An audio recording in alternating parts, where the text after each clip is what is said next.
Bueno, queridos amigos, en un nuevo programa de Malvinas y sus protagonistas, en esta ocasión tengo el placer de entrevistar al capitán retirado, veterano de guerra en Malvinas, Jorge Páez Allende. ¿Cómo estás, Jorge? Bien, bien, muy bien. Recién estuve en el Partido Demócrata Nacional, que había un par de coroneles veteranos del ejército, ¿no? Ujú.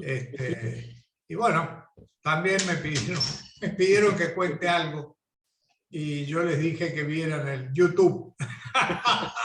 Hablé muy cortito, ¿viste? Bueno.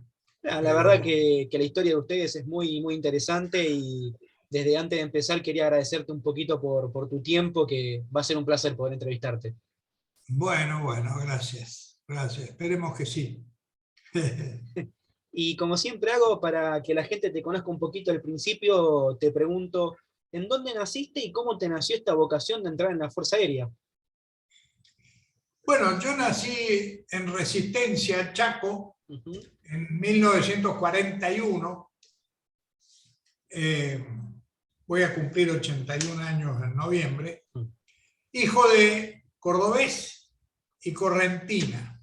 Mi padre era un médico cordobés, se fue soltero a Resistencia Sí. con su raqueta de madera, su maletín de médico joven, y se fue a donde nadie lo conozca, porque quería hacer medicina, digamos, a ese estilo. Sí. Allá, bueno, conoció al doctor Maradona, no sé si lo conocés, Maradona con poco marketing, pero una especie de Albert Schweitzer, eh, poco conocido por los argentinos, un rosarino, un tipo fantástico que se dedicó a curar a los indios.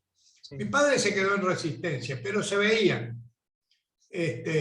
Y cruzaba Corrientes, porque Resistencia, cuando él fue en el año 30, por ahí, Resistencia era una aldea. Corrientes era una ciudad antigua, Sí. de la colonia. No había puente, así que cruzaban en una balsa, con unos barquitos como los del Delta acá. Y iba los fines de semana, cruzaba para conversar con otros profesionales, porque en el Chaco no había. Sí. De ahí fundaron el Fogón de los Arrieros para tener un lugar a donde comerse unos asados, unos dorados, bueno, y hacía medicina, ¿no? Ajá. Y tenían un casero que les hacía los asados y les cuidaba la casa, que vivía al fondo. Se llamaba Juan de Dios Mena. Hoy una talla de madera de Juan de Dios Mena debe costar $500.000. Unos indios y unos gauchos tallados de madera, Increíble. tipo Molina Campos, bigotudo, Sí. así, bueno, una cosa así muy toscos, ¿no? Pero madera dura de allá, de la Sí. zona. Bueno, y cruzaba a Corrientes para tomar contacto, no había televisión, no había internet, el teléfono era un horror, había que ring, darle la manijita. Bueno, entonces allá tomaba contacto con los médicos correntinos y tenía una relación, digamos, profesional. Y conoció un médico, Juan Pedro Llano, que tenía varios hijos e hijas, y se casó con la hija mayor de Juan Pedro Llano, que es mi madre, y ellos tuvieron 6 hijos, 2 varones y 4 mujeres, y yo soy el varón menor. ¿Eh? Estudié ahí de chiquito en la primaria y en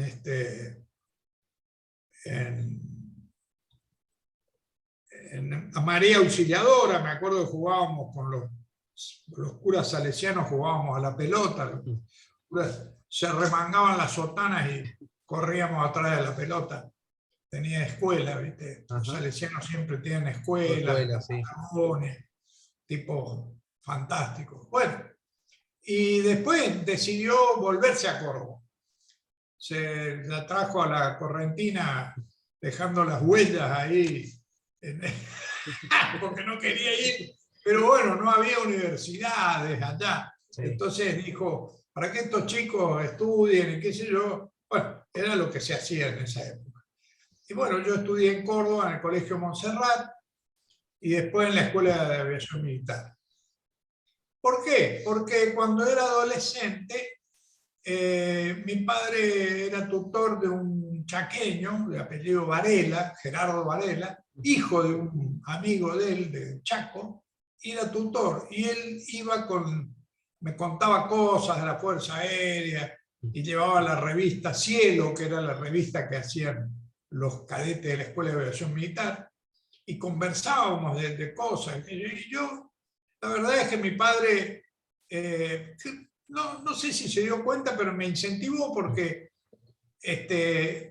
por ahí él era médico en Córdoba también, por supuesto, era su profesión.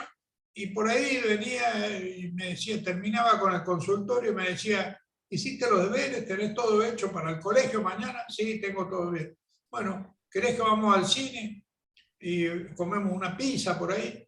Y bueno, vamos. Y en esa época había muchas películas de la Segunda Guerra Mundial. Sí. Normalmente íbamos a ver películas de la Segunda Guerra Mundial. Y yo leía los libros de Douglas Bader, en fin, de los franceses, de los norteamericanos, de los ingleses, de los alemanes, bueno, y bueno, y era un fanático. Reactor biturbina, trajeron 100 allá por el año 49 o 50, y bueno, yo entré a la Escuela de Aviación y después en el año 65, 66, 67, volaba Gloster, era piloto de Gloster, ¿viste? Una maravilla. Era un tipo, una maravilla, una maravilla.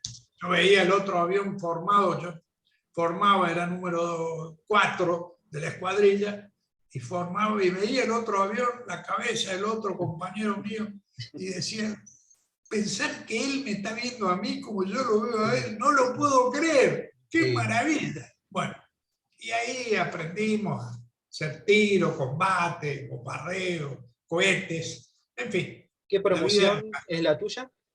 ¿Qué promoción? La número 29 de la Escuela de Aviación Militar, que es compañera de la 90 de la Armada y de la 93 del Ejército. Ah, bien. Bien. Sí. Hace poco tuve un almuerzo con justamente las 3 promociones, 29, 90 y 93. Sí. Qué buena juntada hace eso. Nos juntamos, sí. No muy seguido, pero un par de veces al año nos juntamos. Sí. Vamos menguando la cantidad porque yo ya por la edad. Sí. La verdad es que ya han quedado unos cuantos, por distintas razones. Algunos por accidentes aéreos y otros por la edad, enfermedad. El camino normal de la vida. Claro, es la vida, exacto. Y una vez que te egresaste ya como alférez, ya hiciste por lo visto el curso de caza, ¿en qué destinos estuviste? Bueno, estaba en la aviación de caza y un día el ejército le pidió a la Fuerza Aérea instructores para tener aviadores en ejército. Y fui destinado, yo estaba en Morón, en el grupo 2 de caza bombardeo, y me destinaron a Palomar, donde en el grupo 1 de entrenamiento le dimos un curso. Yo era teniente antiguo y mis alumnos eran tenientes primeros de ejército. Sí. Más antiguos que yo. Pero lo aclaramos desde el primer momento y la pasamos muy bien. Mis alumnos fueron Calmón, Ciroli, Mendoza, González. Bueno, después fueron jefes. Hubo el Negro Mendoza, por ejemplo. Yo sé que está vivo. Calmón murió, González murió. Creo que Ciroli también. Galoni y Mendoza creo que viven. Mendoza tiene un parche en el ojo porque se estrelló con un helicóptero en el sur y tuvo un accidente y perdió un ojo. Qué sé yo. Yo lo reté cariñosamente, le dije, yo te enseñé a volar aviones, no helicópteros. Bueno, cosas de la vida. Y pasa. Yo también volé helicópteros. ¿Es muy diferente? Sí. Yo fui 5 años instructor. El primer año fue con ejército, después instructor de tiro y bombardeo y después instructor en el CAOR y en la Escuela de Aviación Militar. 5 años fui instructor de vuelo. Y en una época les envidiaba a los helicópteristas las campañas antárticas, que iban en el rompehielos General San Martín, un viejo rompehielo más chico que el Irizar, un rompehielo de origen alemán, iban a la Antártida a cambiar las tripulaciones de las bases. Sí. Y yo escuchaba las conversaciones de los helicópteristas y tenía ganas de hacer una campaña de verano, no ir a pasar un año. Un año ya. Pero sí hacer el vuelo, toda una aventura del siglo XX, me parecía, que en esa época eran monoturbinas, no tenían flotadores, no teníamos traje antiexposición, que no hubiera servido para mucho, y el agua, el combustible siempre tenía agua, estaba contaminado. Todo un desafío. Todo un desafío. Sí, era una aventura, la verdad es que era una aventura. Pero bueno, volábamos igual porque sabíamos que había el filtro, el problema era que se congelara el agua en el filtro, pero el filtro tenía un bypass. Y bueno, por el sistema de combustible que tenía ese helicóptero, lo podíamos zafar. Prendí una luz amarilla, que estaba el filtro tapado, qué sé yo. Normalmente en el continente, en tierra, debías ir a aterrizar rápidamente, pero en la Antártida no podías aterrizar rápidamente, salvo que estuviera muy cerca del barco o muy cerca de una base. Entonces, bueno, pero sabíamos que, no solo yo, sabíamos que el sistema iba a poder permitir que volara aún con el filtro tapado. ¿Y en qué año pudiste hacer la campaña de verano? 1971, en el rompehielo General San Martín. Sí. Y el comandante conjunto antártico era el capitán de navío Ulloa, gran persona, que después fue gobernador de Salta y fue senador nacional electo. El comandante del rompehielo era Dalton Alurralde. Y el segundo era Bonzo, aquel Bonzo que después en la guerra de Malvinas era comandante del crucero General Belgrano y lo torpedean ahí lo conocí, hicimos la operación, porque el que está a cargo es el segundo. El comandante del barco está como supervisando, observando y aconsejando eventualmente. Pero el que está en el día a día es el segundo. Yo no lo sabía, eso lo aprendí ahí en la campaña. Aprendí también el uso del cuaderno de bitácora, que es una forma de dar órdenes a toda la tripulación sin tener que andar llamando y buscando. Muy interesante el sistema. Lo uso en mi casa con mis yernos y mis hijas. ¿Te funcionó? Mis nietos. Tengo 15 nietos, así que sí. 4 yernos, 5 hijas. Lo suelo usar. ¿Le sacaste provecho? Sí, un buen sistema. Es un buen sistema. Bueno, a ver, y después aprendí a volar helicóptero y eso me llevó primero, las primeras horas las hice en la cordillera, al sur, en el sur del país, en la comisión de límites entre Argentina y Chile, porque no había mapas correctos, digamos. Los mapas eran muy antiguos y se habían hecho con falta de tecnología por el Perito Moreno, lomo de mula. No tenía como. Entonces, por aquellos años, fines de los 60, principios de los 90, de los 70, se hizo un trabajo de relevamiento con helicópteros. Se dividió la cordillera, había sucedido un incidente bravo de Laguna del Desierto, había habido tiroteo entre carabineros chilenos y gendarmes argentinos, había muerto un carabinero. Bueno, se decidió resolver el tema haciendo un trabajo con tecnología moderna y haciendo un relevamiento correcto de la cordillera, porque con los mapas en la mano nosotros vimos que no eran correctos, ¿no? Y hicimos ese trabajo. Hice eso, después fui a la Antártida, después el jefe de brigada, cuando volvió Perón en el año 73, le asignó un helicóptero a Olivos, a la residencia presidencial para el presidente, y me ordenó que fuera uno de los 8 pilotos comandantes del UH-1H, el viejo, más viejo. Ahora tienen 2 motores, 2 turbinas. En esa época tenían uno. Y bueno, me tocó ir y participar de esos turnos con el presidente. Hablamos con el presidente. Yo iba y revisaba minuciosamente el helicóptero, y él salía a caminar, tomaba mate y salía a caminar. Y la primera vez viene y me dice, estoy revisando el helicóptero, con una voz que tenía muy especial, ¿no? Sí. Sí, señor presidente, estoy revisando. Ah, muy bien, muy bien. ¿Usted es peronista? Me dice. No, señor presidente, no soy peronista. Ah, entonces antiperonista. No, señor presidente, no soy antiperonista. Ah, entonces usted es un bicho raro, no se ofenda, me dice, pero acá son todos peronistas, antiperonistas.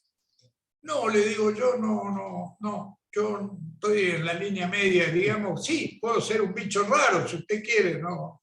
También me siento raro por otras cosas, le digo, soy bicho raro por otras cosas, le digo. Pero, ¿y cómo sucedió eso? Me dice, bueno, mire, da la casualidad que mi madre es correntina y era sobrina de Hortensio Quijano, que es tío abuelo mío, su primer vicepresidente. ¡Oh, gran muchacho, Hortensio! Fue el primer vicepresidente. Bueno, la familia correntina de mi madre estaba dividida, ¿no?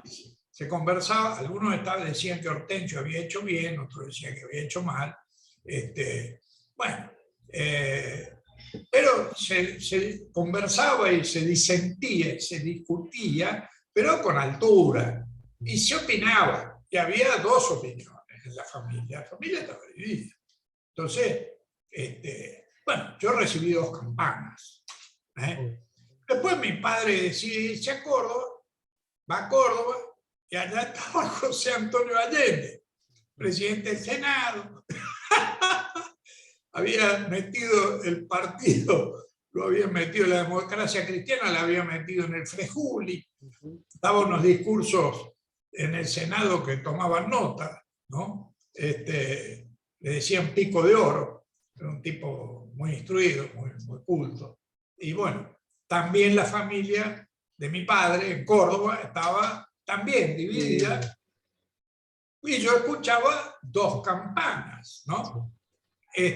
Bueno, no había esta grieta que a mí me parece inmunda, ¿no? Porque, y perniciosa, alimentada no sé por quiénes. Yo no tengo problema, pero sé que los adversarios de esa época, de esa grieta, sí tienen problemas. Nuestros adversarios de Malvinas no tienen problemas. Nos admiran, diría. Exactamente. Y tienen gestos de caballeros, devuelven cosas. En fin, hay un montón de cosas. El clima de los adversarios de los 70s es un clima asqueroso. Y el clima con los ingleses siguen siendo miembros de la pérfida Albión, pero hay hay otro ambiente, ¿no es cierto? Sí, Entre los veteranos ingleses y los veteranos argentinos. son Yo mundos no los diferentes. odio, no los odio. Fueron adversarios. ¿Eh? Fueron adversarios. Y ya está. Claro.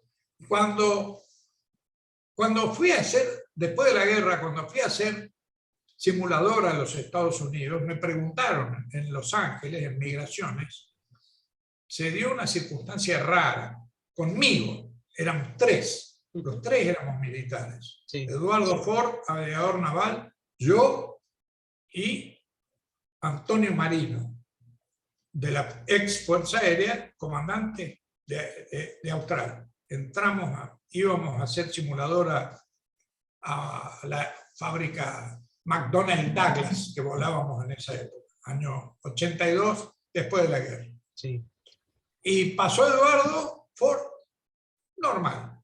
Cuando llegué yo a Migraciones, me tomaron las preguntas de rigor, pero al final se metió, era una mujer y tenía un libro. En esa época no había computadora, tenían un libro gordo con páginas. Yo, un respingo. Encontré a alguien, se metió abajo del mostrador, que era un mostrador alto, uno se sentía medio petizo ahí, Sí. y empezaron a aparecer por la entrada de la sala de migraciones, una enorme sala, gente armada, con armas largas, sombreros, sombreros, esos que usan los norteamericanos, de vaquero. Pero eran policías, gendarmes, qué sé yo qué era. Bueno, y del lado que ya había pasado, Eduardo Ford me hacía señas. ¿Qué pasa? Y yo le decía, no sé qué pasa. Y del otro lado, que todavía no había pasado, estaba Antonio Marino, el Chango le decíamos, un riojano, muy amigo de Carlos Menem. Y también me hacía, ¿qué pasa? Y yo, no sé, ¿qué sucede? Bueno, al final leyó las preguntas la mujer, buscó carpetas, qué sé yo. Claro, tendrían varias carpetas para distintos tipos de personas. Y hizo las preguntas de práctica y al final me preguntó, ¿usted participó de operaciones ofensivas contra la Task Force que fue a las Islas Falkland? Malvinas, le dije, ¿no? Entonces me dice, bueno, Malvinas, una mujer, Sí. y anotaba, ¿no? Y después me dice, ¿cómo está su espíritu con el pueblo norteamericano? How is your mind about American people? Claro, porque ellos le habían dado ascensión, le habían dado los misiles Saiwan y demás. O sea, sin esa ayuda, por ahí eran derrotados, yo casi seguro. Bueno, y yo le dije, mire, bueno, es la cuestión por la que hay gente armada. Bueno, no, le digo, no tengo ningún problema. Los pilotos ingleses, ellos hicieron su tarea ordenada por la superioridad, por el poder político. Nosotros hicimos la nuestra. También no hay nada personal entre ellos y nosotros. Ellos ganaron esta vez. Nosotros igual seguimos 2-1. 2 nosotros, 1 y me miró la mujer con cara de decir, ¿qué? Y le digo, 1806, 1807, 2. Hay otras, le digo, podríamos contabilizar. Pero como la batalla de la Vuelta Obligado, que la mujer me dice despacio, escribía todo. Bueno, finalmente me miró, le dije, yo tomaría, no tengo ningún problema, ni con los pilotos de Harrier, ni con el pueblo norteamericano, no se preocupe. Venimos a hacer simulador a la fábrica. Bueno, se sonrió, selló, disfrute su estadía. Y pasé. Después vino Marino, el riojano, no le preguntaron nada. ¿Por qué? Porque ellos tenían el listado de quiénes eran los que habían participado. Increíble. Y esto fue un mes y medio después de terminada la guerra. Y en Migraciones de Los Ángeles tenían... Increíble. Yo aparecí ahí y me interrogaron. Después fue un montón de veces más, porque cada 6 meses tenía que ir a hacer simulador, como todo piloto de línea. Nunca más me preguntaron nada. Por eso dijo, encontré uno. Ya está. Sí, claro, el respingo, la mujer encontró y buscaba cuál era la carpeta con las preguntas que correspondían. Se tomó su tiempo. También debe haberse tomado su tiempo para que venga gente porque, qué sé yo, protocolos de ellos. Seguro, ¿no? obvio, sí. Para mí exagerado, pero es lo que hicieron, ¿no? Bien. Impresionante, impresionante como funcionamiento de coordinación de las distintas fases, etapas, escalones del Estado de ellos, impresionante. La inteligencia más que nada, es increíble. Ya tener Sí. todos los datos un mes después es increíble. Claro, claro. Bueno, después en algún momento decían, che, yo me siento observado. Decían Eduardo Ford y el Chango Marino. Culpa ya, tuya, dice, me siento que nos están ya observando. quedas perseguido después. Sí. Bueno, y después me mandaron a Palomar a volar F-27, a volar aviones de Palomar. En Palomar era una unidad de transporte. Entonces volé F-27, fui a Malvinas antes de la guerra. Pues, aterrizábamos en una pista de aluminio. Al principio iban los Albatros, Grumman Albatros, unos barcos que son trifibios. Sí. Aterrizan con ruedas en pistas, acuatizan sobre su panza, que está diseñada para eso, y se le pueden poner esquíes que trae el avión para que anevicen, o sea, que aterricen y despeguen en la nieve. Se dice trifibio. Por eso hubo un operativo de seducción que empezó allá por el 70, pedido por los ingleses, pedido por el gobierno laborista inglés. Sí, sí, lo contó el embajador argentino en el Círculo de la Fuerza Aérea, que fue invitado por el canciller británico y le dijo, mire, el gobierno quiere que nos desprendamos, pues es muy oneroso, y bla, bla, bla. Estoy hablando de los finales de los 60. Sí. Y entonces dijo, queremos que ustedes, sobre todo, hagan un operativo de seducción, porque los problemas que tenemos son la Falkland Island Company, FIC, FIC, que es la que opera, la que explota las ovejas, la lana y demás. Rige todo. La población, que hay una parte que es muy pro-británica, hay una parte que no le importa, que no saben qué son, y hay unos 3 o 4 que son pro-argentinos. Raros, pero son. Y lo que queremos es que ustedes le hagan un trabajo no tenían dentistas, no tenían médicos, no tenían cirujanos, eran 1000 personas. Bueno, entonces, la Fuerza Aérea inició. También fue del Estado, fue, qué sé yo, varias cosas. Fueron maestras, pusimos unos. YPF también. Sí. Y fueron los Albatros. Pero los Albatros llevaban 4 personas y correo. Carga 10 kilos de carga. Sí, poco. Y tenían problemas, no solamente de lo poco que podían transportar, sino que además no había pistas. Y no había, digamos, nieve como para hacer. Entonces, ¿qué hacían? Acuatizaban la bahía de Stanley, que en esa época se llamaba Puerto Argentino. Pero tenía limitaciones de viento, porque el viento crea un oleaje y a partir de cierto oleaje ya no podía ni acuatizar ni despegar desde el agua.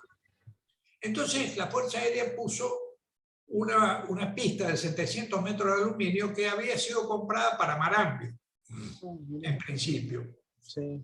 Y ahí íbamos, a esa pista con el F-27. En el F-27 ya cabía un montón más de gente, no me acuerdo cuánto, tenía 44 plazas, pero creo que no despegaban porque era muy corta la pista. Sí, 700 metros. Sí. 700 metros, sí. Y además la pintura, que tenía una pintura rugosa, se había ido bastante. Así que era como, patinaba. era aluminio. Ujú. Patinaba, exactamente, para aplicación de freno. Y el F-17 no tenía reversores, Ujú. ¿eh? Para frenar con los motores. Ah. Ponía un plano fijo, un plano plano a las palas, pero no era un reversor. Bueno, entonces se operaba. Era una operación bastante difícil, pero lo hicimos durante un tiempo. Y iban a Comodoro Rivadavia, se atendían con el dentista, algunos se venían ahí, se tomaban otro avión del ADE, se venían a Buenos Aires, al Hospital Británico, y ahí se operaban de cosas que no se habían operado en muchos años. Sí. Aprovecharon y se fue creando. Nosotros teníamos un oficial de grado de vicecomodoro que tenía un turno allá, 2 años, 3 años, fueron varios. Y bueno, se hizo, hasta que llegó el día de la guerra, que a mí, el 2 de abril del 82, que a mí me pareció brillante, me pareció fantástico, porque se cumplían 150 años de usurpación sin que haya un casus belli entre ellos y nosotros, una grosería, digamos, de nación a nación, ¿no? Y merecía una cachetada, y bueno, pero el plan era llegar, tocar y volver. Y después Negociar. vino el quedarse, y creo que ahí hubo también un poco de manejo de los adversarios para que una especie de trampa, como escribió Rubén Moro en su libro, y bueno, ya conocemos la historia. Yo participé con entusiasmo, aún sabiendo que íbamos a ser derrotados y buscando estirar lo más posible y quizás ganar. Entiendo. Con mucho, pero sabiendo que era muy difícil. Muy difícil. Muy difícil. ¿Y vos, para el 2 de abril del 82, seguías perteneciendo a la Fuerza Aérea todavía? Para el 82, ¿estabas dentro de la Fuerza Aérea todavía? No, yo fui a un retiro obligatorio en el año 76. Ah, mira. Por disidencias en el año 75, de las cuales me siento muy orgulloso, y además me han pedido disculpas. Y además, los hechos demuestran que cuando me han necesitado, he vuelto. Y he vuelto con jefes de verdad, porque los hay muy buenos, excelentes, y otros buenos. No voy a decir que hay jefes malos, pero no son todos excelentes, digamos. Quedó claro. ¿No? Bueno, la verdad es que yo me he llevado muy bien con jefes excelentes, ¿no? No con todos igual. Algunos no eran tan excelentes. Bueno, pero yo fui a parar a la vida civil. No era mi plan de vida. Bueno, estuve 1 año y medio trabajando en una empresa constructora, porque cuando yo aparecí en la vida civil, no me había preparado para eso. Y además, ninguna empresa, que había Austral, Aerolíneas, y una carguera que tenía cuatrimotores, que hacía carga por el mundo. Aerotransporte de Entre Ríos, se llamaba Olaer, no me acuerdo. Bueno, tenía unos Yukon, unos aviones canadienses, cuatrimotores con turbohélices pesados. Uno se cortaba, se abría la cola así y entraban cosas larguísimas, como una torre de petróleo, por ejemplo, entraba entero. Bueno, más grande que un Hércules, entonces. Más grande que un Hércules. ¿Más grande que cuál? Que el Hércules. Sí, más grande que el Hércules. Más largo que el Hércules. Más grande. Sí, eran unos tipos especiales. Lo usaban mucho para una empresa de especialistas, eran tejanos de Houston, que se ocupaban de apagar incendios en pozos petrolíferos o emergencias en pozos petrolíferos. Sí. Bueno, sí, era Bueno, pero llevaban vacas, caballos, fruta, qué sé yo, andaban por todo el mundo. Sí. Esa empresa terminó con un problema, porque creo que un día, operando de Chipre, le llevaban armamento a los afganos cuando estaba el Ejército Rojo. Invadió el Ejército Rojo, Invadió Afganistán. buenito como es, nunca invade a nadie, esta vez invadió Afganistán. Y fue derrotado. Después fueron derrotados los norteamericanos. Exacto. Más cercanos. Bueno, estos muchachos parece que iban llevando armamento para los afganos, Sí. talibanes, y los rusos lo detectaron y lo bajaron. Bueno, nadie dijo nada. Nadie dijo nada. Todos miraron para el sudeste, pero en realidad estaban jugando con fuego, digamos, ¿no? Bueno, pero esas empresas, las tres, no necesitaban pilotos. Yo fui a hablar tenía conocidos en las tres. Sí. Y me dijeron, flaco, por ahora no tenemos vacantes, no necesitamos, pero cuando tengamos, vos llenás la solicitud, presentala y te llamaremos y entrarás bueno. Y entonces trabajé en una empresa constructora. Me fue muy bien, muy bien, muy bien. Pero no era lo mío. Y un día, en un cóctel de empresarios, yo era ya gerente comercial de una empresa, y facturábamos $1,500,000 mensuales en esa época. Tenía mucha obra, electrificación rural en el sur de Córdoba y Santa Fe, qué sé yo, obras de infraestructura. Bueno, y trabajé ahí, me fue muy bien, pero un día me encontré con una persona que me preguntó, ¿cómo dijo usted que se llama? Yo soy Jorge Páez Allende. ¿Usted de la Fuerza Aérea? Sí. Ah, el capitán Páez Allende. Sí, sí, señor. Y me dice, ¿y por qué no está volando usted?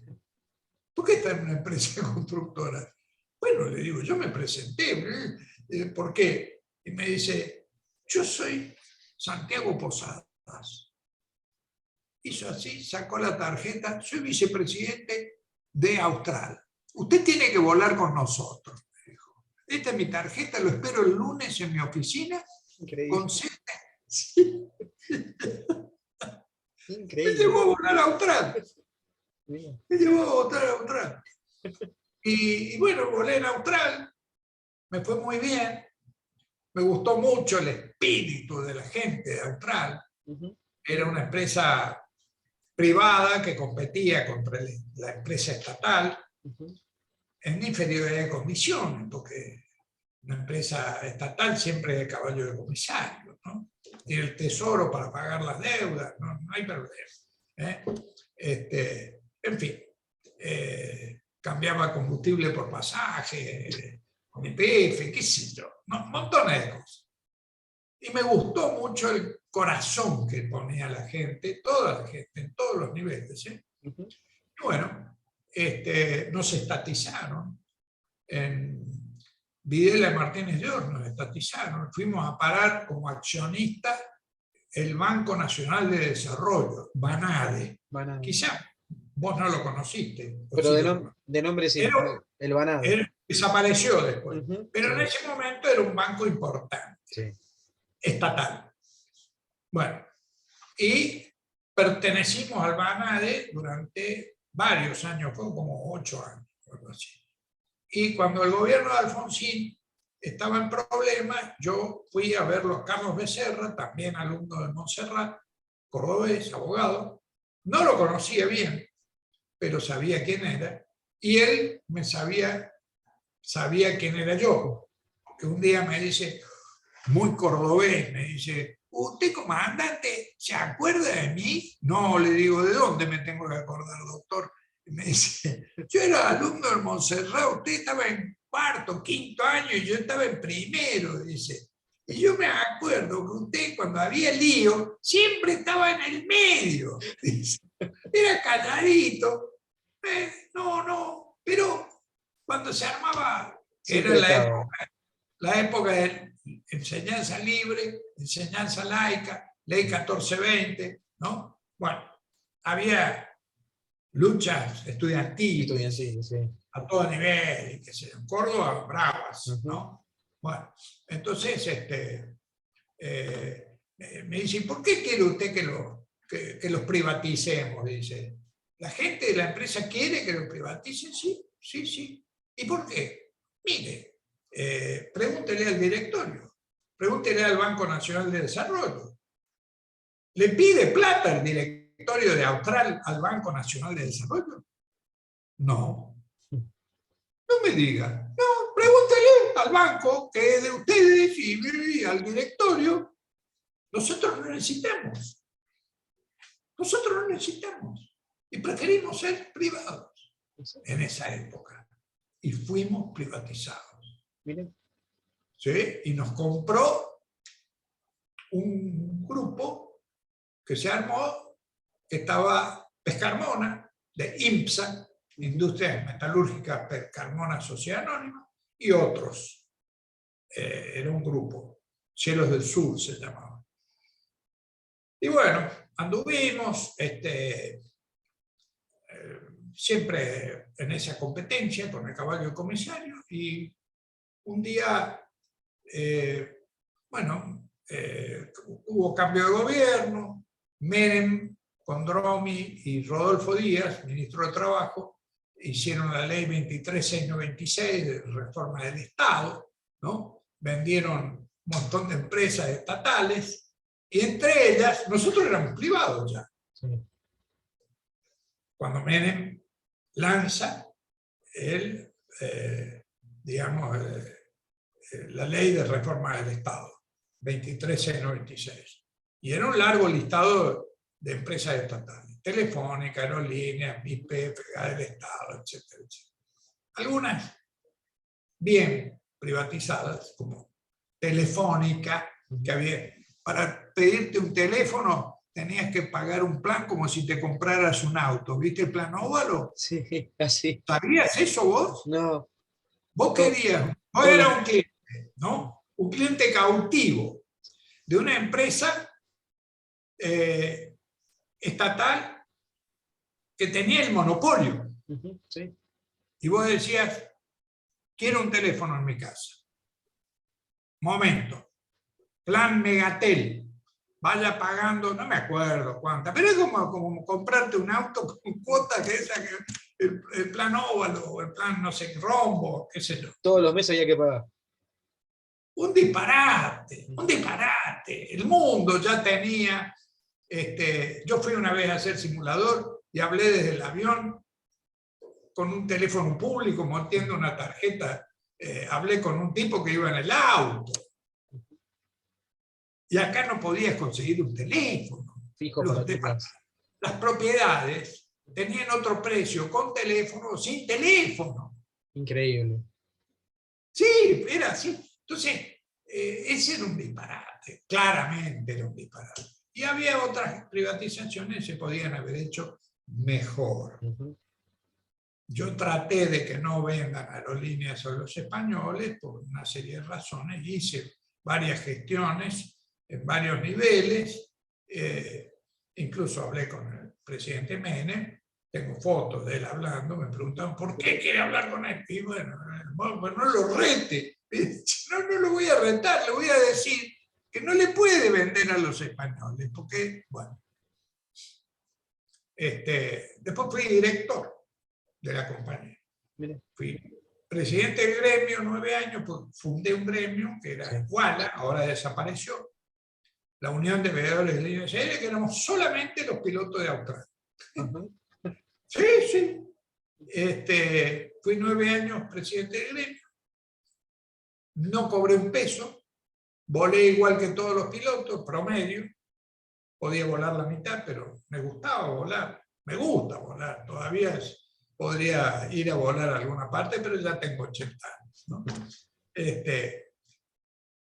Y después, dentro de la ley de reforma del Estado de Menem, hizo el PPP, Programa de Propiedad Participada.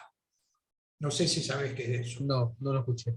Las empresas que compraban, en el contrato general de transferencia, tenían que comprometerse a venderles hasta un 10% de las acciones al personal de la compañía. Voluntariamente los que querían comprar. O sea que, como dice el artículo 14 bis de la Constitución de la Nación, había participación del personal y el derecho a designar un director. En el directorio, un director principal. Bueno. A esta altura está bien que lo diga.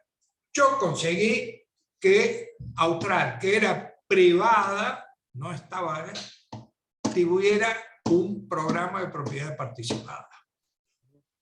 Es sacar un conejo de la galera, Sí. porque no respondía al diseño de la ley. ¿De dónde sacó esa idea Carlos Menem con Dromi, con Rodolfo Díaz? De Occidente. El país que tiene más PPP, que se llama ISOP, es Estados Unidos. British Airways es PPP. Los empleados de British Airways tenían, no sé ahora, porque ahora han pasado varios años y ahora Iberia anda con British Airways, qué sé yo, pero los empleados antes eran accionistas, sí querían. También en Shell es PPP. No es comunista. Todo lo contrario. Yo digo esto porque un señor un día quería comprar Austral y el cadete Guiraldes nos reunió en su casa y me preguntó qué pensaba yo del PPP, que participación del personal en las acciones. Yo le dije, me parece magnífico. Además, lo establece la Constitución de la Nación, que es su majestad. Por lo tanto, uno no puede estar en contra. Podrá no gustarle, pero no estar en contra. Porque lo manda su majestad, ¿no? Además, bueno, no, pero este señor es muy capitalista, no le gusta. No saben lo que es el capitalismo. Creen que tener mucha plata es ser capitalista. Eso es tener mucha plata. La gente capitalista es otra cosa, ¿no? Hay una distorsión y una ignorancia bestial. Bueno, pero estos muchachos, Menem, Dromi, Rodolfo Díaz, copiaron aquello, pero lo copiaron mal. Lo copiaron, y yo creo que no fue un error. Yo creo que lo copiaron dolosamente. Hoy no existen los PPP. Todos vendieron, desaparecieron. Los empleados tenían que estar prohibidos dentro del diseño del PPP. No podía ser que la empresa les vende a los empleados, que en realidad era una venta más vale un regalo, digamos, y después corren a vendérsela y otra vez vuelven a tener el 100%. ¡Qué disparate! Sí.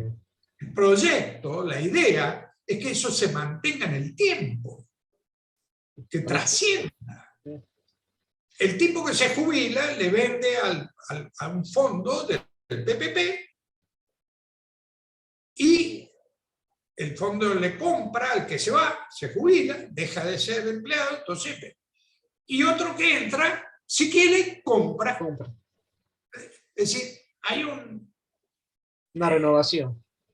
Una renovación y un mantenimiento de esa condición que es la que, bueno, todo eso desapareció. Desapareció la UALA, desapareció Austral, desapareció el PPP, desapareció todo. Y tenemos lo que tenemos. Dámelo, cada cual lo llamará como quiere. Como quiere. Yo creo que hemos caminado para atrás.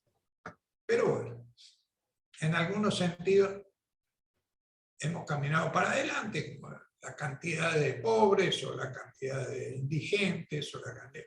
y en otros hemos caminado para atrás. Entiendo. La desaparición de la competencia en la aviación, La asociación sindical, dice la Constitución, la asociación sindical es libre y democrática. Sí. No lo es. Por eso desapareció la UALA, por las presiones. O sea, no se cumple la Constitución. Su majestad es violada permanentemente, reiteradamente y en muchos artículos. Y muchos se hacen la vista gorda. Y muchos hacen la vista, se hacen los estúpidos. Incluso algunos, muchos, la mayoría, que debe saber esto, debe saber porque son abogados, y además porque juran cumplir y hacer cumplir la Constitución de la Nación Argentina. Y no lo hacen. De la boca para afuera. Entonces son mentirosos, como mínimo, son mentirosos. Sí. Sí, es verdad. Es verdad. Es así. Sí. Es verdad. ¿Qué va a hacer? Bueno, yo volví 2 veces a la Fuerza Aérea, estando en la vida civil.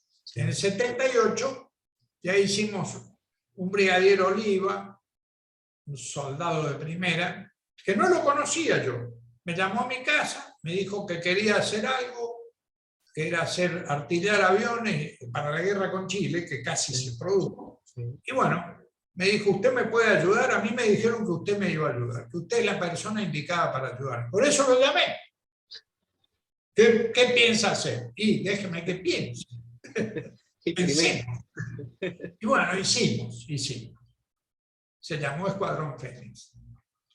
Y como bien nos amoré, el Fénix, que es como la ave mitológica que se enciende, bueno, se convirtió en cenizas. Y en el año siguiente, en el 79, estaba de comandante de operaciones el brigadier Jesús Orlando Capellini, que había sido mi jefe de brigada en Morón, que me designó volar con el presidente Perón. Sí. Y teníamos mutuo respeto y me parecía un tipo macano, un brigadier, pero excelente, digamos. Nadie es perfecto, yo tampoco, pero Capellini era un tipo, digamos, de la media para arriba. Y me llamó y me dice, ¿usted estuvo tirando bomba con un avión civil? Me he enterado de eso. Sí, le digo, está filmado, lo tiene inteligencia y qué sé yo, lo hicimos con el jefe de brigada mirando y la inteligencia filmando y qué sé yo. Cuénteme bien. Y yo le conté, me dijo, escríbame un informe. Yo le escribí un informe con esas máquinas, con papel carbónico, ¿vio? Esas máquinas que las letras partían así. Bueno, se lo llevé al ayudante, se lo dejé en un sobre y le dije, se lo dejo, dígale al brigadier que si quiere que conversemos, bueno, tienen mi teléfono. Me llamó a los 15 días, me dice, muy interesante, muy interesante. Yo ya me hice una copia, la tengo guardada. Acá tiene lo que usted me trajo, el original, en una carpetita. Hay un comodoro en este piso, me dice, hay un comodoro que vino de España, se llama Ernesto Crespo. Vaya y hable con él, converse de este tema con él. Yo no lo conocía, Crespo. Fui, me presenté a él, hablamos, al principio chocamos un poco, pero un personaje. Yo salí contento del edificio, porque hablamos más de 2 horas. Hizo preguntas, nos reímos, terminamos muy contentos los dos de la charla. Sí. Y después, en el 82, me dijo, haga algo que no esté en los libros, porque esto era eso. No estaba en los libros de la guerra. Bueno, yo volví a la fuerza con la idea de volar aviones de combate pero con esta orden que él me daba, tenía primero que hacer esto, trabajar en esto. Porque no hay mucha gente a la cual se le pueda decir, haga sin darte ninguna especificidad de lo que tenés que hacer. La única especificidad, algo que no esté en los libros de la guerra. Hay que ser muy inventivo. Claro, no es para darle a cualquier persona. Hay personas que pensarán, este tipo está loco. No, a mí no. Para mí, yo diría que casi a mi juego me llamaron. En ese momento yo pensaba pedirle a algún jefe de escuadrón o alguna unidad de combate que me den adiestramiento para yo, si había batalla, Poder participar. Poder volar aviones de combate. Pero con esta orden me dediqué a eso, en el edificio Cóndor. Trabajé, o sea que se puede decir que sos el ideador de lo que fue el Escuadrón Fénix. Claro, ahí trabajé más que nada, algunos se me acercó, estuvimos, compartimos ideas, discutimos. Y bueno, y el 27 de abril empezamos a desplegar los aviones del Escuadrón Fénix, lo mejor de la aviación argentina. Nada que ver, completamente distinto al Escuadrón Fénix del 78.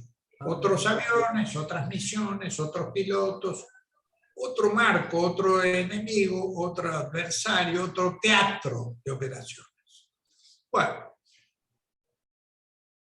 pero cuando empezó la batalla, yo fui y le pedí que quería, señor brigadier, ya está funcionando el escuadrón, ya tiene jefes en 8 bases, jefes que quieren ser jefes de esto. Yo en realidad considero que mi tarea la doy por finalizada con usted, creo que le he cumplido lo que usted quería y ahora quiero volar al avión de combate. No, me dijo, estás viejo. Bueno. Y ya tenías 40 años. Sí. Ya tenía 41 años. 41. Yo tenía 41 años. Bueno, me largó con el no, a pesar de que yo traté de convencerlo, pero ese día. Y al día siguiente me llamó y me dijo, bueno, sí, ahora comenté lo tuyo, los comodoros dicen que sí, que vos sería un buen elemento que vayas a volar Pucará, así que fui por el Pucará. Y me habilité en Pucará. Y bueno, y ahí tuve ideas, como siempre, ideas que no estaban, digamos, en los libros. Como suelo decir, out of the box, ¿no? Y fui, se las planteé a brigadier, me dijo, tenés razón, andate a la fábrica y modifica el avión.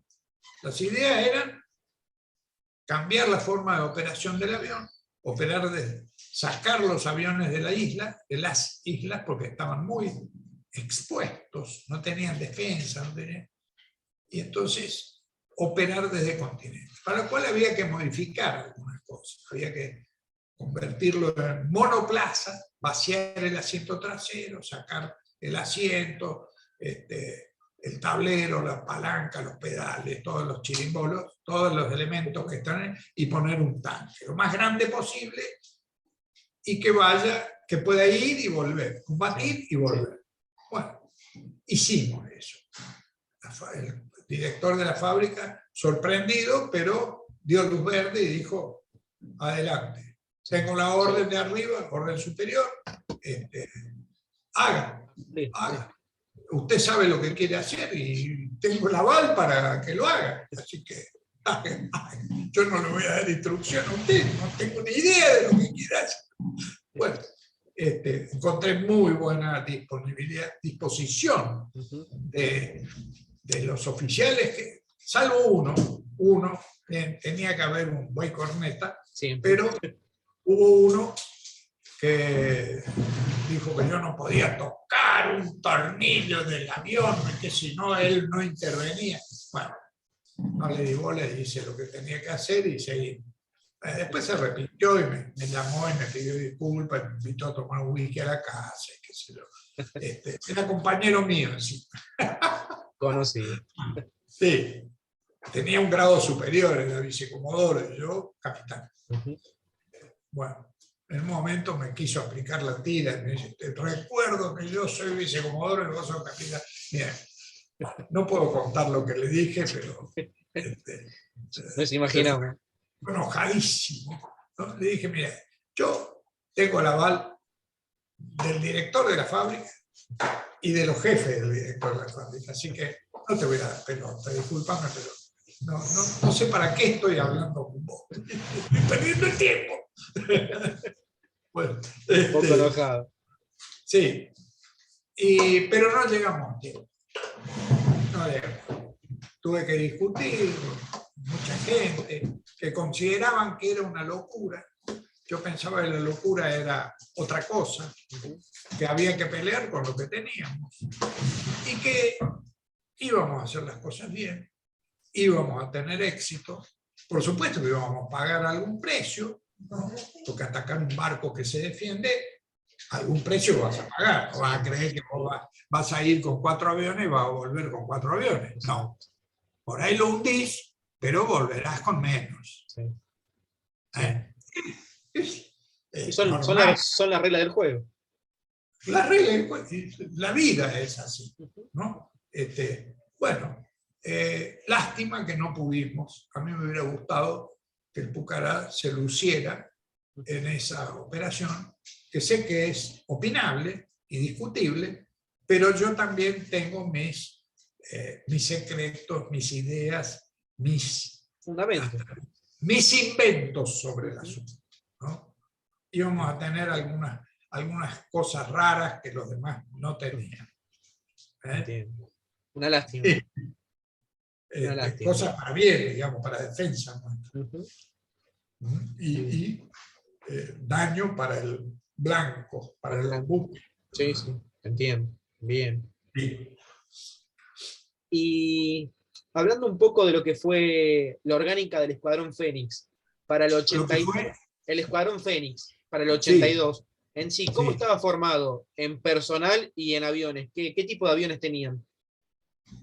Bueno, ahí hubo aviones reactores, un Hawker Siddeley, 10 Learjet civiles. La Fuerza Aérea puso 4 Learjet de Paraná y uno que era verificador, que esperaba desde San Julián, junto con el de Loma Negra, que era el de Amalia Lacroce de Fortabat, la dueña de la empresa cementera privada Loma Negra. Le puedo dar los nombres de los pilotos, pero no tiene sentido. ¿Esos aviones fueron requisados o fueron entregados voluntariamente? Voluntariamente. Bien. Sí. Es más, un día comimos un asado en un quincho del jefe de Estado Mayor con los pilotos, las mujeres y Amalia, que le habíamos designado madrina del escuadrón. Sí, y ella aceptó con gusto. Y fueron varios jefes de la Fuerza Aérea, brigadieres. Y uno de ellos en la mesa, Amalia estaba sentada a mi derecha, comíamos asado, saludó, cuando entró, saludó a todos los pilotos del Escuadrón Fénix civiles y sus señoras, los que las habían llevado. Y teníamos una mesa donde éramos 6, creo, 4 o 6, no me acuerdo. Sí. Amalia, yo y oficiales, jefes. Y uno de ellos preguntó, yo no sé cómo es esto, estoy bastante fuera de todo esto y quisiera que me expliquen. Entonces yo empecé a explicar. Y en un momento dije, bueno, entonces lo llamé a Edgardo Acosta, que era había sido piloto, había sido subalterno mío en Morón, también volaba Gloster, se había ido de baja y yo sabía que era el comandante del Lima Víctor Alfa Lima Fostro, Learjet modelo 35, que era de Loma Negra. Yo sabía que era. Y había sido un buen oficial. Entonces lo llamé, porque yo quería saber qué podía hacer y qué no podía hacer. Yo no sabía nada de los Learjet, pero tenía que inventar esas operaciones. Bueno, y para eso tenía que saber. Entonces lo llamé a la casa y le dije, necesito conversar con vos y en presencia de los manuales del Learjet que están volando. Y bueno, fui a tomar un café a la casa, conversamos horas, tenía un departamento en la calle Santa Fe, en la avenida Santa Fe, charlamos horas y dije, va, esto lo vamos a usar. Bueno, entonces conté ahí eso y dije, entonces le dije, habla con los dueños, con la dueña, decirle que la Fuerza Aérea van a necesitar el avión, los tripulantes, y que se queden sin el avión un tiempo, no sabemos cuánto, pero hay una flota que está viniendo y nosotros necesitamos un apoyo, una ayuda, potenciar a la Fuerza Aérea con algunas cosas que sacadas, digamos, imaginadas, vamos a tratar de poner en práctica cosas que le den otra fuerza a nuestra Fuerza Aérea. Sí. Entonces, el primer avión que decidí fue el de Amalia Lacroze y ella estaba escuchando ahí al lado. Y entonces creo que usé la palabra confiscamos. El primer avión que confiscamos fue el de la señora Amalia Lacroze y ella, como un rayo, me agarró el brazo con fuerza y me dijo, capitán, usted a mí no me confiscó nada. Yo se lo cedí de muy buen grado. Tiene razón la señora, dije yo. Sí, señora, así fue.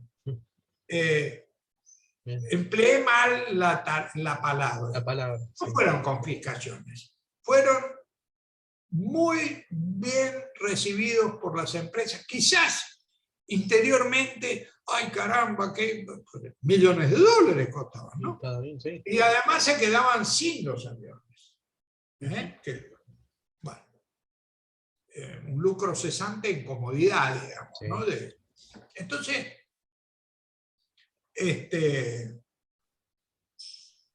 todo fue así. No fue una confiscación en el sentido de ir y confiscarle como los rusos le confiscarán algunas cosas a los ucranianos. No, sí. No. Fue preguntarle a la compañía si sí, ningún problema, qué sé yo, bueno, pues cuídenmelo. Bueno, pero van a venir los comandantes, los pilotos que vuelan, que están contratados, los que habitualmente vuelan, conocidos. No lo van a volar otro tipo, lo van a volar los propios, los propios pilotos que tienen contratados. Y así fue. En casi todas las casos. Uh-huh. Hubo 2 casos de 2 aviones que el brigadier Crespo, seguramente por pedido de alguien, porque no estaba él en eso, pero decidió que 2 Learjet privados se los pasara a la gente de la Fuerza Aérea para que lo volaran ellos. Uh-huh. Y a mí, la verdad, no me gustó. Primero que no me gustó porque no lo conversamos. Sí. Y yo tenía responsabilidad en eso. Uh-huh. Y segundo, porque se lo llevaron sin los pilotos. Lo volaban solamente oficiales de la Fuerza Aérea. Oficiales de la Fuerza Aérea. Claro. Y bueno, nos quedaban 8, más el Hawker Siddeley, o sea, teníamos igual un montón de aviones, ¿no? Pero no me gustó. No dije nada al brigadier Crespo, porque ya la batalla estaba comenzada, caían aviones, se hundían barcos. No me pareció que fuera un tema como para ir a llevarle mi inquietud o mi disgusto o mi desacuerdo, ni siquiera. Por respeto a este tipo que ponía los pantalones y estaba dando una batalla que no sé cuántos hubieran hecho lo mismo, pero fue un líder, realmente fue un tipo que inspiró a los pilotos a dar la batalla que dimos, que sabemos que los ingleses Se sacan el sombrero totalmente. sienten mucho respeto por lo que hicimos. Entonces, no era el momento para que yo le vaya. En vez de eso, le dije, señor brigadier, quiero ir a volar avión de combate. Dijo que estaba viejo, y finalmente me autorizó y me mandó la orden a Santa Cruz, a Puerto Santa Cruz, donde estaban los Pucará, para que me den instrucción. Y listo. Y ahí fue. Pero fue de parte de la gente, es fantástico, la buena onda de las empresas. Hasta tuve uno que vino a protestarme porque tenía un Mitsubishi, Sí. y a protestarme por qué al avión de él no lo habían convocado. Llamemos que la palabra era convocado. Sí. Y yo le dije, ¿cuál es su avión? El avión matrícula tal, no me acuerdo. Ajá, acá lo tengo. Yo tenía todo el listado. En esa época la Fuerza Aérea tenía el Comando de Regiones Aéreas y manejaba toda la aviación comercial, civil y demás. Entonces yo tenía los datos. Y le digo, ¿su avión es material? Ah, sí. ¿Usted le instaló a su avión un equipo de navegación? En esa época se llamaba Omega BLF. Y era terráqueo. Tenía antenas en la Tierra, en distintos lugares. Una estaba en Trelew, otra estaba en Hawái, otra estaba en no sé dónde, y se hacía sacaba el ángulo y así hacían. Como un Después mapeo. se llevó a satélite y se anularon las antenas. Sí. ¿Por qué? Porque cualquier idiota podía ir y atacar una antena y perjudicar al sistema. Ahora está en satélites.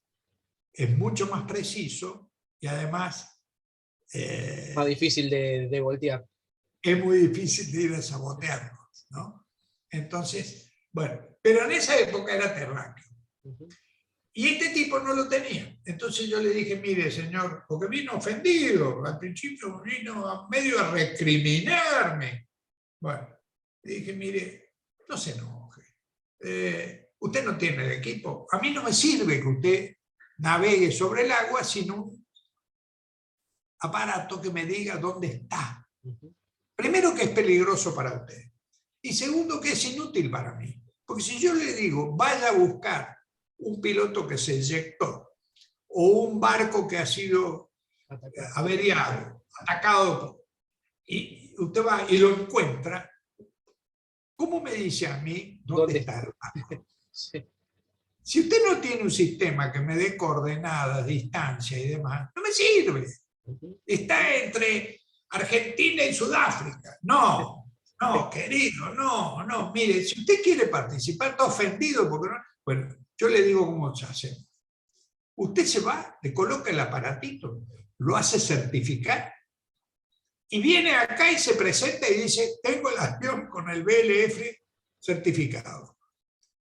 Yo ya no voy a estar acá porque yo me voy a ir. Dentro de unos días yo me voy. Pero va a haber otro señor y usted le dice, a mí, fulano del tal, el capitán Páez ayer me dijo, y si yo le ponía el equipo, podía entrar en este picnic, ¿no? Que no es un picnic, le digo, no se ofenda, no tiene sentido que usted venga a recriminarme porque yo he tomado una decisión muy correcta, que es que usted no va a volar sobre el mar inútilmente. Así es fácil. Además era un avión raro, complicado, no fácil de volar. Sí. ¿Era un piloto civil él? ¿Era un piloto civil? ¿Quién? El que se enojó. Los pilotos de los Mitsubishi eran todos civiles.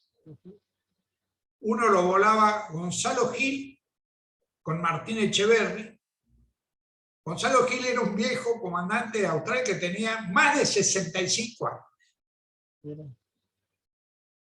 Sí, porque los detractores y los tarados llorones detractores de la guerra, que a mí la verdad es que a pesar de la derrota me parece que ha echado un viento sobre todo el país, digamos, y todavía puede echar más. Y para mí los muertos en combate son una maravilla. Yo creo que a mí me hubiera gustado morir en combate. Y todavía me gustaría morir. Me gustaría morirme no de viejo, sino lleno de caños, sino en combate. Bueno, así que... pero Gonzalo Gil fue jubilado. Había varios, ¿eh? Jimmy Harvey. Bueno, pero voy a los Mitsubishi primero. Sí. Gonzalo Gil, Martín Echeverri, tipo joven, los dos civiles. El otro, que cruzaba los Pucará desde Santa Cruz hacia las islas, día 15, día 20 de mayo, día 27, día 28 y día 29 de mayo, cruzó con aviones Pucará llevándolos a la isla. Que los hacía como de guía, ¿no? ¿Eh? Eran como la guía de los Pucará. Sí. Ah. Y llevaba a los Pucará, los buscaba por Santa Cruz, sí, y los cruzaba. Cuando llegaban a la isla, pegaba la vuelta al continente, el Mitsubishi, con su equipo. Sí. Ese lo volaban Carlos Bocha, todavía vive, y Eduardo Meyer, uno que ya murió. Meyer de Merlo. Los dos civiles. Y el tercero lo volaba un señor de apellido Saralegui, que le decían Pajarito, y que yo tenía una duda con él, pero me pareció tan buen piloto y tan buena persona que le dije, bueno, usted entra dentro del paquete este, pero yo le voy a poner el copiloto. Usted no designa su copiloto. El copiloto suyo va a ser un oficial que yo le voy a designar. Era un tipo que me llamaba todos los días y me decía, yo quiero participar en eso, méteme en algún avión. Bueno, yo le dije, cálmate, no estoy para repartir. Pero acá me pareció bueno, oportuno, ponerle un oficial al lado, que lo acompañe y que vuele con él. Sí. Y fue bueno. Y voló toda la guerra con ese tipo, que había sido cadete mío en la Escuela de Aviación Militar. Mira. Sí, y volaba en aerolínea también. ¿Ya lo conocías? Sí. Seque. El Carlos Seque, entre comillas, con K, Z-E-K-E. Zungri, con Z. Mira. Un personaje. Yo lo quiero mucho. Hace poco almorzamos con él y con la hija de Pajarito Saralegui. Pajarito Saralegui ya murió, el comandante de ese Mitsubishi. Sí. Y la chica quería conocerme y que le cuente cosas del padre y demás, ¿no? Una monada la chica, muy buena persona y encantada de estar con el copiloto de su papá y con el que lo había comprado. Como cerrar una historia. Sí, muy lindo, muy linda reunión. Capaz que la hagamos de vuelta, pero estaba muy contenta y yo también, me pareció muy bueno. Tengo una duda, ya que mencionaste pilotos civiles. Uno, al ser civil, tenía, o sea, por reglamento, ¿puede prestar servicios con una contienda así armada? ¿O tenía que tener como un grado militar? El hecho, por ejemplo, de caer prisionero en algún caso, ¿qué hubiese pasado? Bueno. Yo tengo la respuesta corta para eso, que primero, un artículo de la Constitución. Todo ciudadano argentino está obligado a armarse en defensa de la Constitución y de la patria. Así que civiles a la bolsa todo el mundo. Sí. Y, en el 78 íbamos a hacerlo con civiles, pero yo después pensé, tuve tiempo de pensar, y mientras estábamos en abril trabajando en el edificio Cóndor, se me ocurrió, sugerí, y después me puse como un mangangá a perseguir que la gente que volara en el Escuadrón Fénix tuviera grado militar. Y hasta llegué a decir, de acá no se va nadie hasta que no haya un decreto del Poder Ejecutivo dándole grado militar. Grado militar al personal de tripulantes, pilotos y mecánicos, porque iban a ir con mecánicos. Pues nosotros no teníamos mecánico de Hawker Siddeley, ni de Mitsubishi, ni de Merlin Metro, ¿viste? O sea, bueno, salieron las dos cosas. Es decir, la Constitución ya estaba previamente, desde 1852, y el decreto fue firmado. Yo salí de acá con la palabra de un superior de que el decreto estaba firmado, pero no lo vi. Señor, usted me garantiza, vaya Páez, vaya, despliegue, váyase, el decreto está firmado.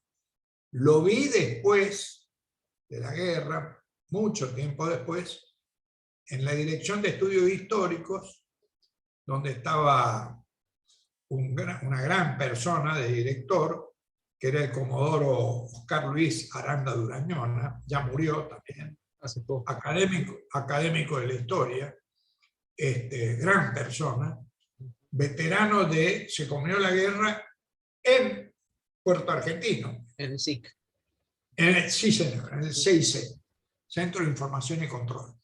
Ahí estaba el Chupete, el Pipa, tiene algunos. Yo era muy amigo de él. Bueno, él me lo mostró. Un día yo le dije, trabajé con él, porque me pidió a mí y a otros que le diéramos información para un libro de historia de la Fuerza Aérea, y trabajamos durante como 3 o 4 años, ad honorem. Nos reuníamos ahí y buscábamos las órdenes fragmentarias, documentación que había. Faltaba mucho, había cosas que yo sabía que se habían hecho y no estaban documentadas. Desprolijidades nuestras o pérdida, qué sé yo. Bueno, y estaba. Los marinos tuvieron muchos civiles, pero tuvieron muertos, tuvieron heridos, tuvieron prisioneros, tuvieron desaparecidos de los barcos hundidos o averiados, no tenían grado. Yo creo que en eso, ¿por qué lo hicimos? Por la Convención de Ginebra. Y porque, ¿por qué no le íbamos a dar? Entonces, todos los pilotos volaron con el grado de oficial, alférez en comisión. Y usaban la tira. Yo se la di en Morón. El día que desplegamos, yo le di la tira. Y había un grupo de oficiales del cuerpo de comando que estaban ahí, que eran del escuadrón de helicópteros, y yo les pedí que hicieran una pequeña formación para este acto que yo les dije, hice formar y les dije, señores, bueno, vamos a iniciar el despliegue, cada cual con su avión, vamos a ir a Comodoro Rivadavia. A partir de este momento les hago entrega de una tira de alférez que usarán en el uniforme, en el buzo de vuelo, y están, a partir de este momento, hay un decreto que ustedes son oficiales de la Fuerza Aérea, en comisión. Y pasan a tener un régimen militar. El RAG-11, el Reglamento del Régimen de Servicio, que contempla hasta la pena de muerte. No son más civiles. Esto tiene 2 lecturas, digamos, brevemente. Una lectura que es que pasan a ser tener un código de justicia militar, que es mucho más severo, pero en el caso de ser prisioneros van a tener el respeto y la cobertura de la Convención de Ginebra del adversario. ¿Ok? Muy bien. Caballeros, a las máquinas. Y a volar. Y con los mecánicos lo mismo, entonces. Bien. No lo habíamos hecho en el 78. Esto fue una innovación. En el 82. En el 82, sí. Y no lo hizo la Marina. Yo creo que si tuviéramos otra contienda, lo harían. Porque me parece. Sí. ¿Eh? Bien, bien. Sí, sí, sí. Me parece correcto Sí. darle esa cobertura, digamos, ¿no? Era una duda que tenía, porque yo tengo entendido que un civil no es amparado por la Convención de Ginebra, entonces está como un poco lo pueden protegido. considerar, claro, lo pueden considerar un partisano, un guerrillero, un no uniformado, un entrometido, y fusilarlo. Fusilarlo directamente, sí. Sí, sí, sí. Podrían, depende del adversario también, sí, ¿no? Eso ya es pero, subjetivo. Bueno, los ingleses son muy correctos, algunos, no todos, porque Vincent Bramley escribió Viaje al infierno. Sí. Y ahí cuenta él, un infante inglés, cuenta que fusilaron soldados que ya se habían rendido. Asunto por el cual se armó gran caracatanga en Inglaterra y hubo sumario y juicio, y eso fue por el libro de Vincent Bramley. Justamente es una violación a las convenciones. Sí. Un día, conversando con un inglés, veterano también, me dijo, bueno, usted tendrá, por supuesto, se dará cuenta que nosotros fuimos muy considerados con los prisioneros. Más o menos, no tanto, no tanto. No se ponga escarapelas de cosas, ni cocardas de cosas que no son. Primero porque con algunos tuvieron buena disposición, pero con otros no. Es más, les cito el libro, el autor y el problema que tuvieron. Se puso pálido. Y además, le voy a decir otra cosa. Los primeros que tuvimos prisioneros fuimos nosotros. El día 2 de abril, nosotros recuperamos las islas y tuvimos prisioneros la tropa de la reina que estaba en estación en Malvinas. Fueron prisioneros. ¿Quién se quejó del trato? Nadie.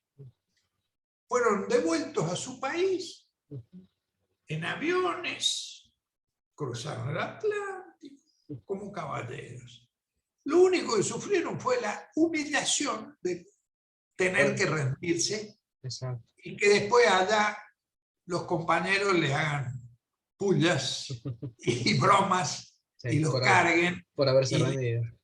Pero nosotros lo tratamos mejor que ustedes. Es cierto que nosotros éramos 200, 300, no sé cuántos finales. No es lo mismo que miles. Para ustedes poder darle vivienda, cama, comida, baño, etcétera, a miles, en esas circunstancias, en las islas, era más difícil, digamos. Había que tener toda una logística muy importante. Lo nuestro fue más fácil, pero nosotros los tratamos como caballeros. Y usted no puede decirme que ustedes los trataron mejor a los prisioneros, porque no es verdad. Ustedes fusilaron prisioneros. Y lo dice gente suya. Ya está. No le gustó nada, pero es la verdad. Knockout. Sí, sí, sí. Lo que pasa es que yo he leído los libros de los ingleses. Es que es así, o sea, hay que hacerlo. Sí, lo dijo un chino hace muchos años. Si quieres saber cómo te fue, claro, cómo te fue en la guerra, pregúntale a tu enemigo. Claro. Exacto. Lo primero que hay que decir es leerlo a los otros. Yo los he leído. Exacto. En cambio, los argentinos muchas veces dicen pavadas. Y sí, prefieren más la victimización que otra cosa. Sí, así es. Y te quiero hacer una de las últimas preguntas que me quedó ahí dando vuelta, que no te quería interrumpir. ¿Cuándo deja de operar el Escuadrón Fénix? Porque vos me habías dicho que en el 78, como comenzó, se disolvió, y en Malvinas, ¿cómo fue? Y operar como Escuadrón Fénix dejó operar el 14 de 14 de junio. junio. Sí, tanto la pata civil, que era más grande, como la pata militar, que era eso, bueno, de los 4 quedaban 3, y más los 2, digamos, que eran civiles, matrícula Lima Víctor, que se los llevaron. Bueno, no todos terminaron el mismo día. Yo sé que hubo alguno que anduvo algunos días más haciendo traslados, trayendo gente del sur, pero no tengo el detalle. La verdad es que no, para mí no. Pero el 14, digamos que dejamos de operar como Escuadrón Fénix. Quedó alguno haciendo alguna tarea. De enlace. Sí, sí. Auxiliar. Y ahí nuevamente entonces los alfareses en comisión vuelven a ser civiles. Claro. Pasan a la reserva con el grado de... A la reserva, bien. Sí, pasan a la reserva, sí. Hasta que el Escuadrón Fénix necesite ser armado nuevamente. Claro, hasta el próximo Escuadrón Fénix. Una cosa que me gustaría, si tengo tiempo, decirte, sí. es que dije Gonzalo Gil, comandante de Austral jubilado. Jimmy Harvey, comandante de Austral jubilado y veterano de la Segunda Guerra Mundial.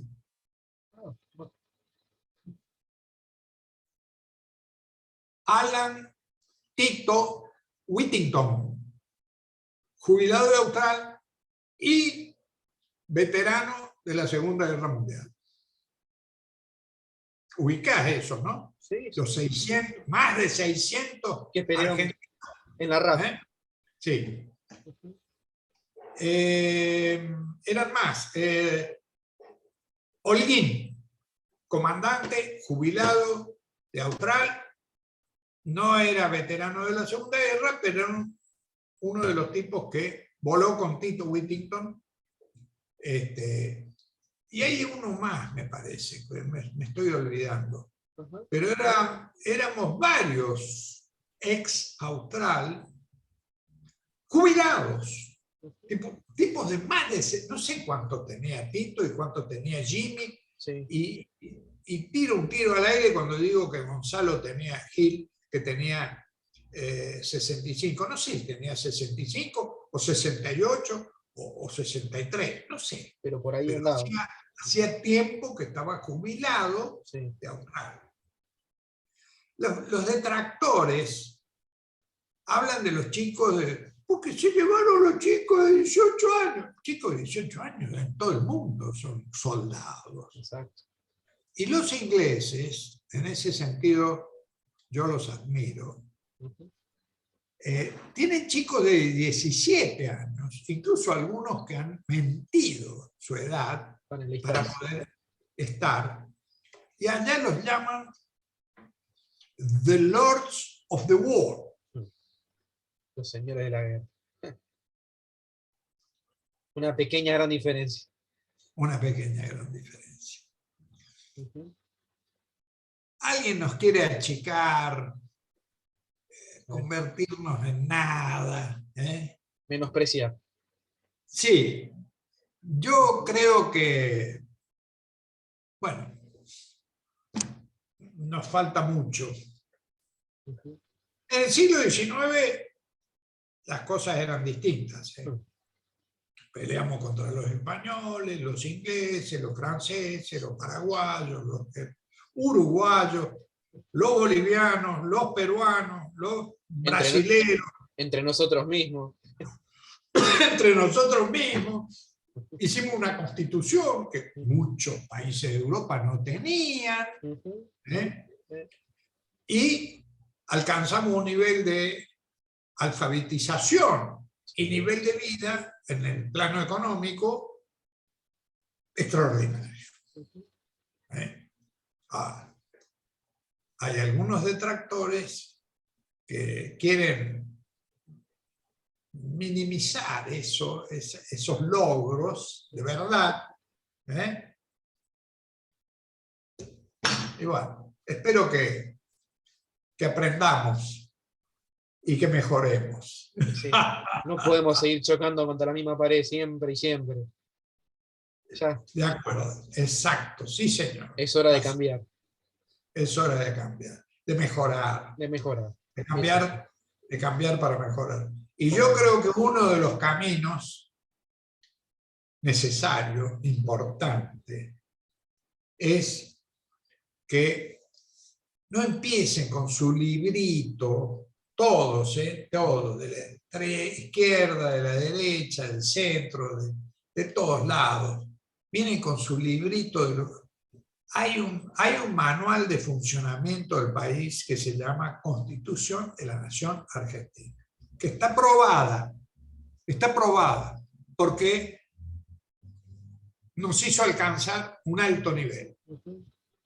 Claro, no es solamente tener el librito, hay que conocerlo, entenderlo, hay que respetarlo, hay que cumplirlo y hay que poner gente idónea, como dice la Constitución, que el único requisito es la idoneidad. Exacto. No hay idoneidad. En la mayoría de los cargos, las designaciones, no hay idoneidad. Lo que hay es amiguismo, nepotismo. Yo te saco un beneficio, ahí tenés. Ya, parientes, amigos, correligionarios, conveniencias. Sí. Entonces, así no. Así no funciona, no va a funcionar bien. Va a funcionar, pero mal. Va a funcionar. Y los resultados están a la vista. Claro. Es así, Jorge. Yo no pertenezco a ningún partido, para mí la cosa es la patria, como dice el emblema del Escuadrón Fénix, que lo diseñé yo, lo tengo patentado. Sí, esta corbata, que la tienen todos los pilotos del Escuadrón Fénix, sí, la hizo mi hija. Cada uno de estos es el emblema del Escuadrón Fénix. Sí. La diseñó una hija mía que es diseñadora gráfica hace varios años. Todos lo tienen. Si vos te fijas en las fotos de los desfiles y las formaciones, están todos con la misma corbata. Todos tienen esta corbata. Sí. Y me parece muy lindo. Es una cuestión de pertenencia. De pertenencia. Somos amigos, nos queremos, nos respetamos. Bueno, estamos, digamos, se van muriendo algunos porque somos todos gente grande, ya te digo. Algunos tenían más de 60 años en el 82. Yo tenía 41. Bueno, y así, muchos éramos gente grande, muchos. No había chicos. Ahora, nadie dice, sí, había chicos de 18 años, pero había tipos de más de 60. Es más fácil ver la mitad. Más fácil la crítica del ignorante, torpe, decir pavadas. Vaya a saber por qué. Yo hay veces que escucho y no sé por qué hablan así. Bueno, ¿tenés alguna otra pregunta? No, la verdad, con esto nos comentaste, perdón, nos comentaste todo y yo siempre digo, el granito de arena que puso... Una mosquita. Sí. El granito de arena que puso el Escuadrón Fénix fue fundamental y la verdad te agradezco por explayarte y por dejarlo en claro y como te digo, fue un placer charlar con vos. Bueno, muchas gracias. Yo creo que no sé si te lo dije, en el libro Los 100 días del comandante de la Task Force, Woodward. Sandy Woodward, el almirante, él dice que hubo una noche que perdieron 2 Harrier.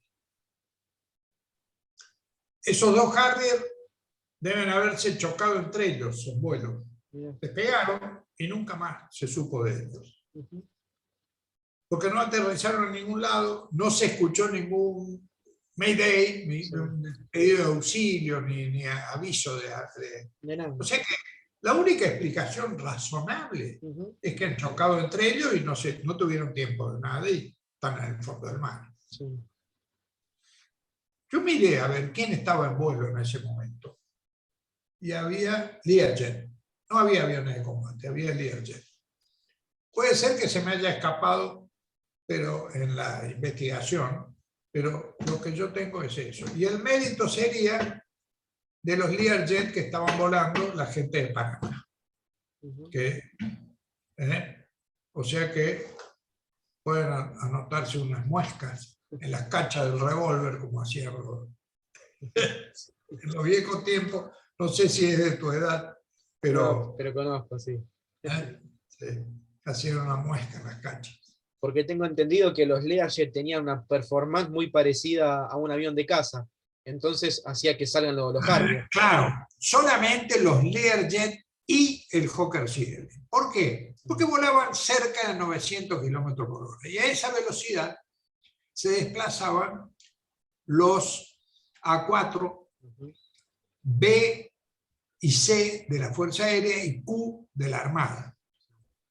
Los M5, que con cargas externas, con bombas y eso, no volaban supersónicos, volaban subsónicos. Entonces estaban ahí, cerca de la velocidad del sonido.